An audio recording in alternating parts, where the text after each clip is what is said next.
Good evening, Manish here. Welcome to Tax 10. We will see here 10 tax and financial information of the day back to back.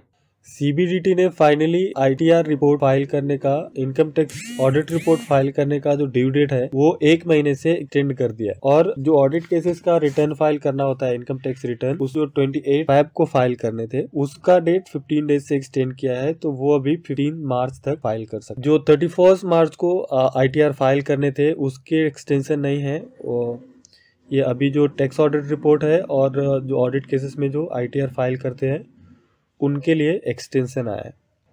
Income tax के अंदर जो salaried employee है उनको standard deduction मिलते हैं। वो finance ministry को ये रिकमेंडेशन गया है, जो स्टैंडर्ड डिडक्शन है 50,000 का, ये स्टैंडर्ड डिडक्शन फर्स्ट टाइम 18-19 में आया था। वो टाइम 40,000 का स्टैंडर्ड डिडक्शन मिलता था टू द सैलरीड एम्प्लॉय, और नेक्स्ट ईयर वो 19-20 में इंक्रीज होके 50,000 हो गया और वो अभी तक 50,000 का स्टैंडर्ड डिडक्शन मिलता है। अभी ये रिकमेंडेशन है टू फाइनेंस मिनिस्ट्री की इसमें 30 to 35% का इंक्रीज किया जाए due to this inflation and COVID situations, because बहुत सारे कॉस्ट बर्डन बढ़ रहे हैं। तो इसकी वजह से ऐसे ये प्रपोज्ड है कि 30 to 35% जो लिमिट है 50,000 का उसको इंक्रीज करके बढ़ाया जाए।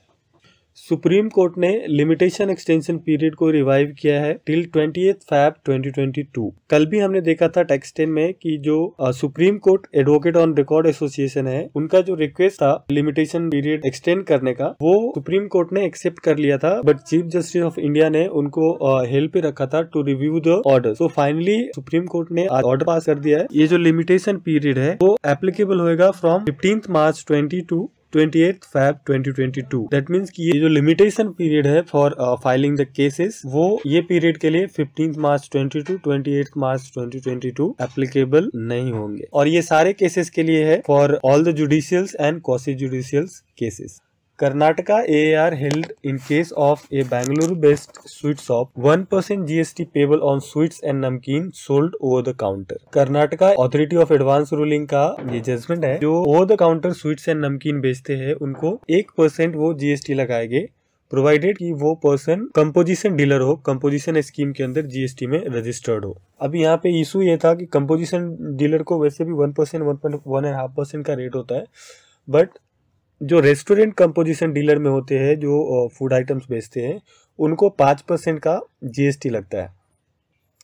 तो यहाँ पे जो रूलिंग आया है फॉर दिस स्वीट्स एंड नमकीन, सेल ऑफ स्वीट एंड नमकीन ओवर द काउंटर, वहाँ पे कर्नाटका AAR ने रूलिंग दिया है कि अगर over the counter sweets and नमकीन सेल करते हैं तो वो केसेस में 1% से वो GST लगाएंगे।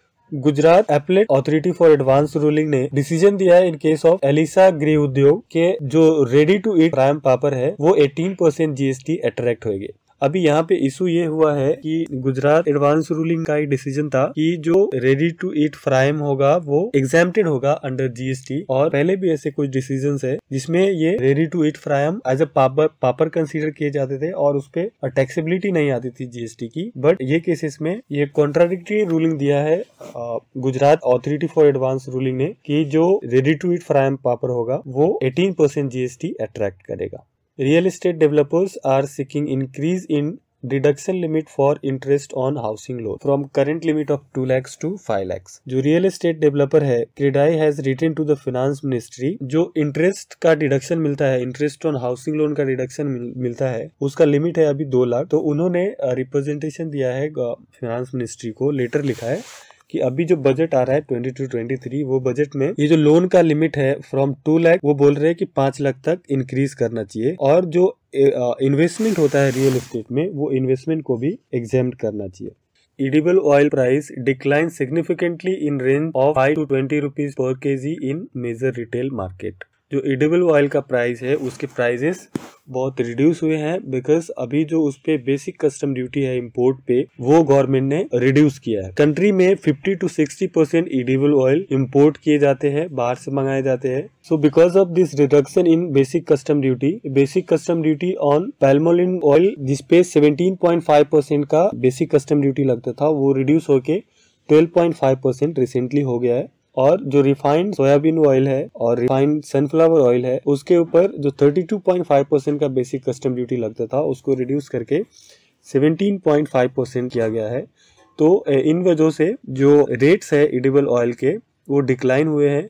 जो मेजर कंपनीज है ये एडिबल ऑयल के अदानी एंड रुचि इंडस्ट्री, ये इन्होंने इनके प्राइजेस कट किए हैं 15 to 20%। India Korea aim to achieve the trade target of $50 billion before 2030. Korean Trade Minister का मीटिंग था आज with Piyush Goyal, Ministry of Commerce and Industry, for the bilateral discussion for trade. Government of India to become largest single shareholder in Vodafone Idea with shareholding 35.8% stake. अभी Vodafone India पे tweeted चले हैं because of their dues to the government, जो government को pay करने थे Vodafone idea के। तो फाइनली ये कंपनी जो टेलीकॉम कंपनी है, यहाँ पे दो कंपनी, एक Vodafone India and Tata tele service, ये दोनों ने जो इनका ड्यूज है जो गवर्नमेंट को पे करना है, वो ड्यूज को इक्विटी में कन्वर्ट कर रहे हैं और as a mode of equity वो पेमेंट कर रहे हैं गवर्नमेंट को उन्होंने इक्विटी शेयर्स इशू किए हैं। दैट्स बिकॉज जो अभी गवर्नमेंट का स्टेक है इन वोडाफोन आइडिया वो हो जाएगी अभी 35.8% स्टेक, जो कि वोडाफोन में सिंगल यूजर का लार्जेस्ट स्टेक है। In same way of Vodafone, Tata tele service का भी इंटरेस्ट ऑन स्पेक्ट्रम था, या फिर जो एजीआर ड्यूज थे, एडजस्टेड ग्रॉस रेवेन्यू ड्यूज, उसको टाटा टेली सर्विस ने भी जो ड्यूज थे उसको इक्विटी शेयर्स में कन्वर्ट कर दिया है। तो यहाँ पे भी जो गवर्नमेंट ऑफ इंडिया का शेयर है वो 9.5% हो जाता है इन टाटा टेली सर्विस में एंड 35.8% होता है इन वोडाफोन में। DDMA order closure of private offices in Delhi in amid of COVID-19 surge।